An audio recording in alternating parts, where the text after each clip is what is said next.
asalaamaaleykum mbokki internet yi seen football TV ñu naa leen bu baax jeex leen di am mbégte saa su ne defal leen vidéo mbokk yi yenn saa bu leen defal vidéo audio sax da ngeen bëgg gis sama kanam gi quoi ne ma Mouhamed da nga raar wala raar ma te vraiment ngi def vidéo peut-être nga ñëw gis sama kanam souvent c'est ça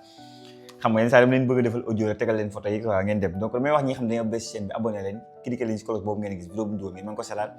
bañ a fàtte tamit une vidéo c'est très important tey xibaar ne li ma koy dooree damay dooree donc libérer nos supporters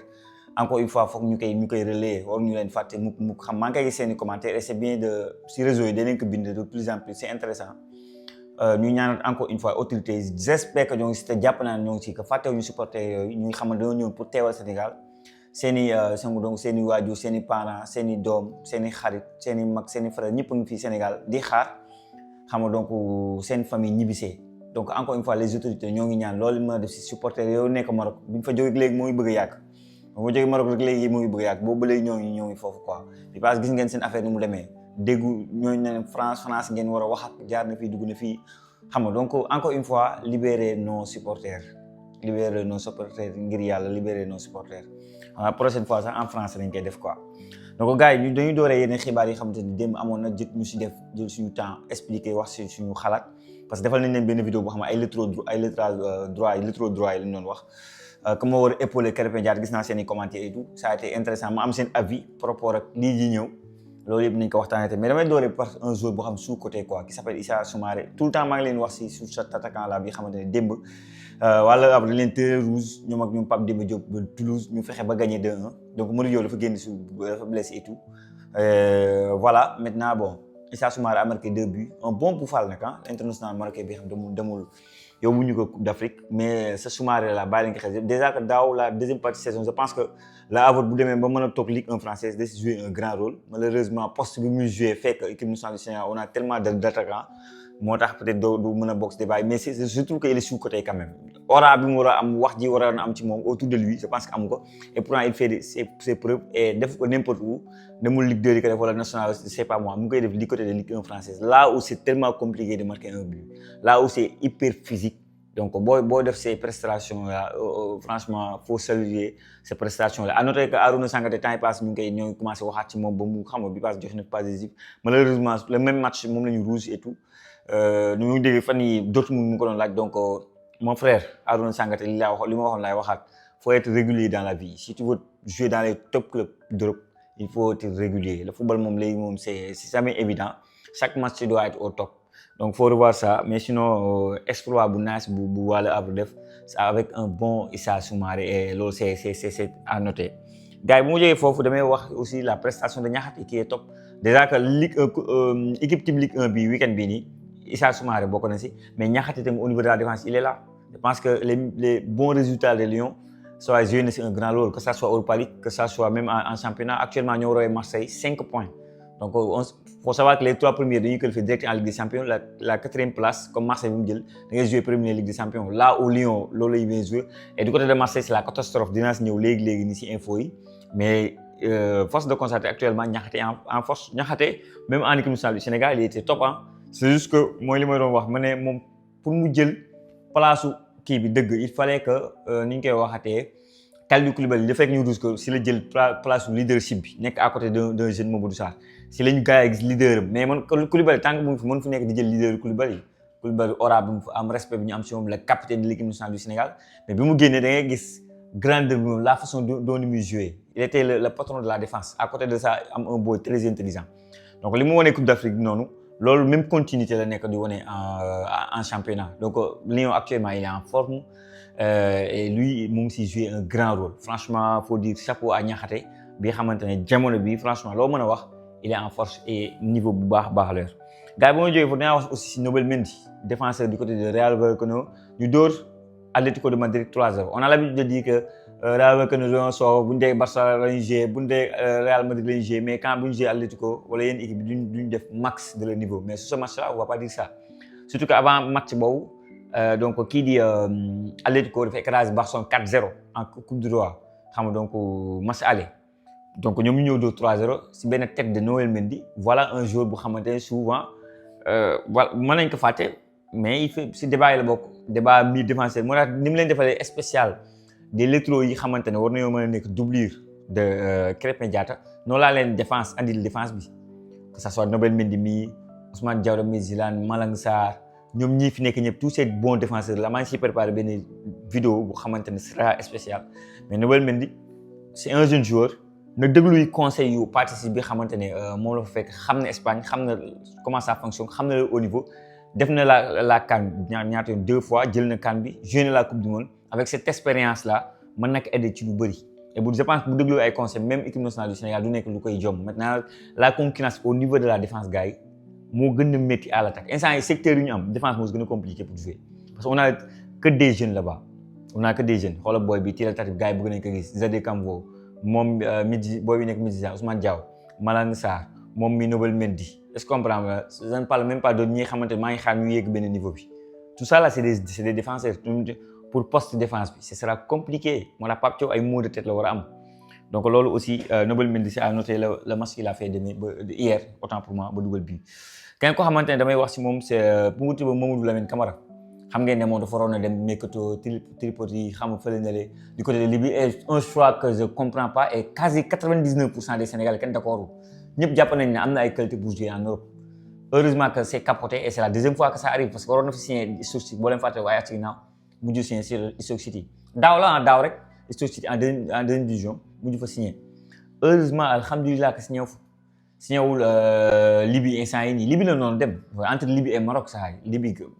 saa yi du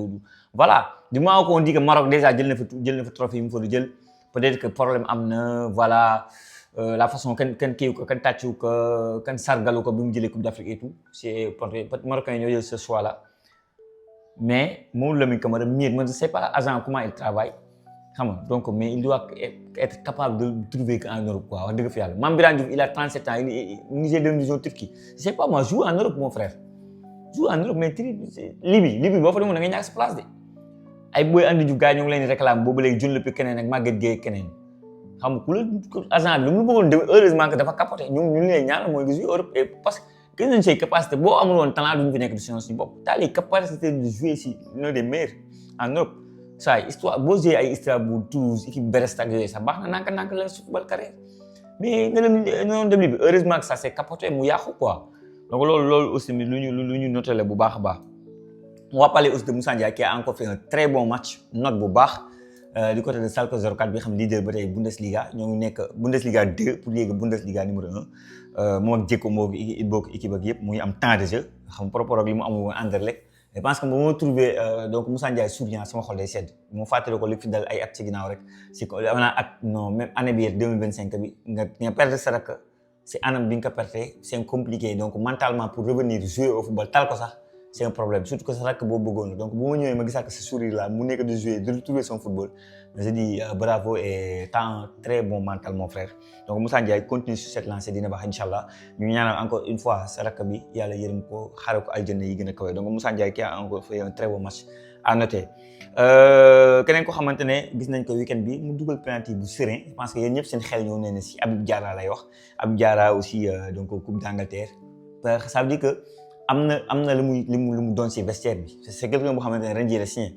xam nga donc bu ñëwee ñu ñëw y a beaucoup de joueurs ñu ne ñu tànn ko pour un tir et tir bi c'est tellement bien tiré aussi à noter que ñu nekk Strasbourg aussi dinañ tiré penalty donc da ngay gis ne lu mu mën la donc man may gis suñu joueurs sénégalais yi ñuy wane seen bopp un peu plus man j'aime lii laay bëgg di gis suñu joueurs yi ñu la ñuy wax ci ñoom ñuy def ay performance parce que performance rek moo tax ngay progresser performance moo tax ngay jógee d'un club dem un club bu gën a mag boo performé wul mooy loolu et surtout les milieux léegi d'aujourd'hui milieux modernes d'aujourd'hui on te demande d'être décisif si c'est pas passe décisif c'est des buts on demande beaucoup de choses donc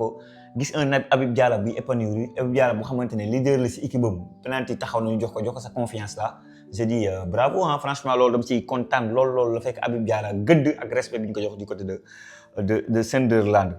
On va parler aussi de Nicolas Jackson aussi tamit li ñu mën a wax ci moom mooy que après ñu wax Fenerbahçe y a des clubs yu xamante ne ñu ngi nekk Serie A Italie yu xam ne filtré ñu ak Chelsea mais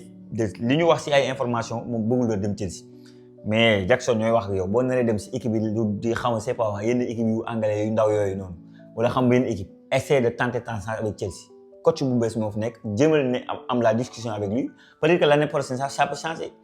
on en a vu des choses yu xamante ne ci football mondial lu changer joueur changé carrément avis des supporters, de l'entraîneur, de tout. Donc on attend de toi que voilà, essaie de changer. Donc Chelsea, ça peut être un très bon choix pour toi. On sait que Bayern moom assez compliqué. Musiala ñëw na, ça fonctionne bien sans toi. moo ngi dox te yow jëriñoo comme ni ñu war a jëriñoo. Mais n'abuse pas quand même. N'abuse pas instant yi lan moo fi am Aston Villa moo fi nekk. Everton ñoo ngi koy wax. Ak lan ay équipe bi Serie A Italie yoo xam ne filtré gul ci presse bi. Ça va jéem a def le très bon choix kii Jackson. loolu moom je pense que ku la bëgg loolu la lay wax. On va parler aussi de Habib Beye. Habib Beye normalement week-end moom laa leen bëggoon wax sànq. Semaine bi lundi la waroon discuter avec Benatia finalement Benatia dafa démissionné Marseille c'est la totale man sama week-end bu naqaree c'est Olympique de Marseille hein. Ils m'ont fait trop souffrir on n'a pas droit au bonheur ñun ñi en supporter Marseille on n'a pas droit man instant man j'abandonne quoi on abandonne c'est compliqué Habib Beye sax qu'est-ce qu'il a à faire ça ce directeur sportif dem na l'entraîneur qui avait dem na am na ku yor formation bi nee na day préquitté donc Real on sait pas ñu naan saison bu jeex lay coupé quel projet bon programme lan la lay tegal maa ngi ñuy entraîneur Mali bi dañuy laaj léegi Eriksen donc Habib Beye prends ton temps si toutefois waxtaan nga à Longoria pourquoi pas mais des informations yi xamante ne génn na sur la que ça soit le Provence parce que xibaar bi gën a mag si wàllum sport on peut dire si wàllum information à Marseille wax na loolu Habib Beye attends-toi à que nga béy c'est Marseille même si mën na nekk ba tey mais ki nga waxtaanoo démissionné na c'est compliqué trop donc on va terminer par le match bi xamante ne voilà actuellement c'est confirmé ñaari fédération yi d'accord nañ mooy fédération bu Pérou ak fédération bu Sénégal pour le match amical boo xamante ne bëgg nañ ko tëgg au mois de mars bii nii incha allah pour préparer la coupe du monde donc match bi nag moo ngi war a am fële ca Paris France léegi l'autre match ñoo ngi wax ne du koy jouer fii Sénégal moo nekk premier match bi mu nekk soit Zambie la ñu wax soit Burkina Faso ñoo ngi waxtaan ak équipe yooyu mais je suis un peu déçu quand même ah déception la équipe boo xam ne 53e mondial la nekk équipe boo xam ne qualifié coupe du monde gisuma njëriñ ba pare amuñu dootuma diinoo ko mais Mohamed équipe bii nii moo war a mooy méngóol ak équipe bii war a nekk 4e position je préfère am France ki mu gën a ndóol ay Belgique la ay Allemagne la ay Portugal match yooyu la ñu waroon xëcc ko bu yàgg bii coupe du monde bi jeexee tak la fédération dafa waroon dem seeti loolu noonu xam nga seet match bu mag mais Pérou quoi ça Pérou moom ça ne fait pas kiffer loolu moom dañ koy wax bu ñu waxee la contraire tam gëmuñu li ñuy wax aussi man j'attendais un match plus de gën a mag match bi ma am nii quoi Pérou bon match boo xam ne damay seetaan nii rek xam nga surtout tu es champion d'Afrique ama koy jouer ku dul Pérou match bii nekk Sénégal sax je peux ñëw supporter di ñëw tàggatoo Sénégal ay coupe bi ñëw taxaw voilà ñu gisaat suñu joueurs yi namm nañ leen xam nga stade Men Abdoulaye Wade ñi ñëw wala c'est pas moi stade Léopold Sédar Senghor xam nga mais le deuxième match franchement je m'attendais à un match mais am Autriche sax moo ma gën a Pérou Autriche Irlande jël ku la neex Écosse c'est pas moi xam nga mais Pérou voilà quoi yàlla xam doy na en tout cas daal match la boo xamante ne c'est ça un match boo xamante ne man xam ban xaaj nañ ci am